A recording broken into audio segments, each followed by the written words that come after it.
ফুচকা পছন্দ করে না এমন কোনো লোক নাই। আমার মনে হয় বাংলাদেশের 80% লোকই ফুচকা খুব পছন্দ করে। সেজন্য আজকে ঘরে আপনাদের জন্য ফুচকা বানিয়ে দেখাচ্ছি।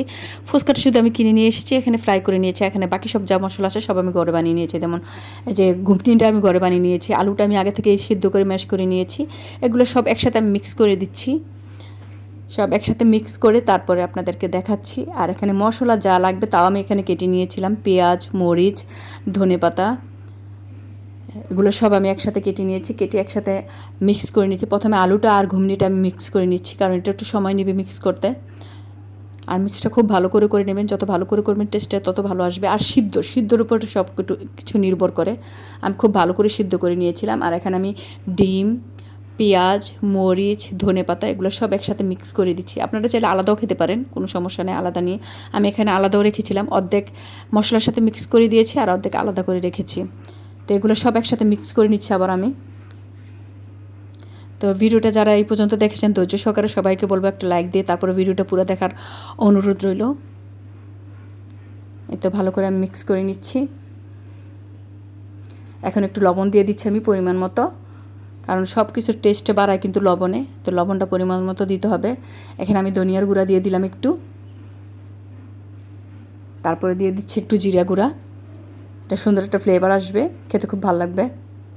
আর যেহেতু ঘরে বানাচ্ছি একদম হাইজেনিক, কোনো ঝামেলা নাই, কোনো মানে নির্ভেজাল একটা জিনিস। তো বাসায় অবশ্যই আপনারা এভাবে ট্রাই করবেন। আগে আমি ফুচকাটাও বাসায় বানাইতাম। আপনারা যদি চান ফুচকা রেসিপিটা আমি বাসায় বানিয়ে দেখাবো। এখানে যে টকটা বানিয়েছিলাম মিষ্টি, মানে চিনি দিয়ে আমি টকটা বানিয়েছিলাম একটু মিষ্টি করে। তা আপনারা চাইলে শুধু টকটাও খেতে পারেন, চিনি না দিলেই হবে। আমি চিনি দিয়েছিলাম। তো এটা অর্ধেকটুকু আমি মিক্স করে দিচ্ছি এখানে, আর বাকিটুকু যার যার পছন্দ মতো নিয়ে নিবে। বাসায় কিন্তু অবশ্যই আপনারা এইভাবে ট্রাই করবেন। এই তো সব কিছু রেডি হয়ে গেলো। আপনাদেরকে একটা ফুচকা খেয়ে আমি মানে দেখাচ্ছি বানিয়ে।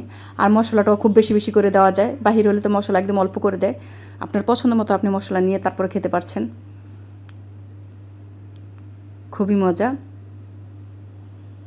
আর ফুচকাটা সবাই সহজে করে বানাতে চায় না, কারণ অনেক ঝামেলা থাকে। কিন্তু ফুচকাটা যদি বাইরে থেকে কিনে আনা হয় তাহলে কিন্তু বেশি একটা ঝামেলা থাকে না। মশলা টশলা মিলিয়ে হয়তো 1-2 ঘন্টার ভিতরে হয়ে যায় সব কিছু। এ তো রেডি করে আমরা বসে পড়লাম সব কিছু নিয়ে। দেখেন মাশাআল্লাহ কত সুন্দর হয়েছে ফুচকা, মশলা সব মিলিয়ে। খুবই টেস্ট হয়েছিল।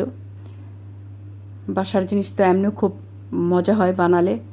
একটু কষ্ট হলে ঘরে বানিয়ে খাওয়ার চেষ্টা করবেন। আর আজকের ভিডিও যদি ভালো লাগে তাহলে অবশ্যই লাইক শেয়ার করে পাশে থাকবেন। ধন্যবাদ সবাইকে। আসসালাম।